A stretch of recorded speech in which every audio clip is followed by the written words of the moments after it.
एक संत रोज अपने शिष्यों और गांव के अन्य लोगों को उपदेश देते थे। गांव के ज्यादातर लोग संत का बहुत सम्मान करते थे, लेकिन गांव के कुछ ऐसे भी लोग थे जो संत को पसंद नहीं करते थे। एक दिन एक व्यक्ति आश्रम में पहुंचा और सभी लोगों के सामने संत का अपमान करने लगा, लेकिन संत ने उसे पलटकर कुछ भी नहीं कहा। जब वह व्यक्ति बोलते बोलते थक गया तो वह चला गया। गाँव के लोग ये देखकर बहुत दुखी थे। संत ने अपना प्रवचन फिर से शुरू कर दिया। जब वह व्यक्ति अपने घर पहुंचा तो उसे अपनी गलती का एहसास हुआ।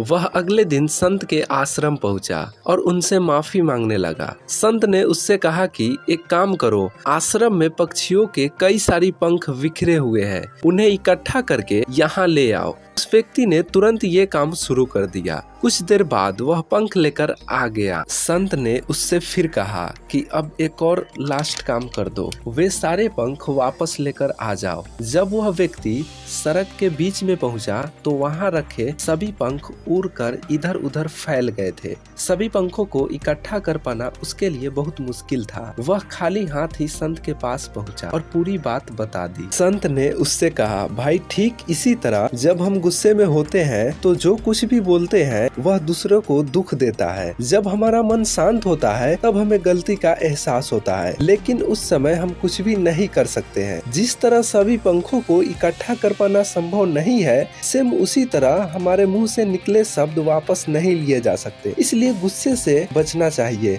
और कुछ भी बोलते समय सोच समझकर बोलना चाहिए। गुस्से में बोले गए शब्द दूसरे व्यक्ति को दुख पहुंचाते हैं। गुस्से की वजह से हमारी सोचने समझने की शक्ति कमजोर हो जाती है। इसी वजह से काफी लोग गुस्से में ऐसे शब्द भी बोल देते हैं जिनके लिए बाद में उन्हें पछताना पड़ता है। इसीलिए बोलते समय सतर्क रहना चाहिए। क्यों रहना चाहिए? क्योंकि मुंह से बोले गए शब्द वापस नहीं आते हैं।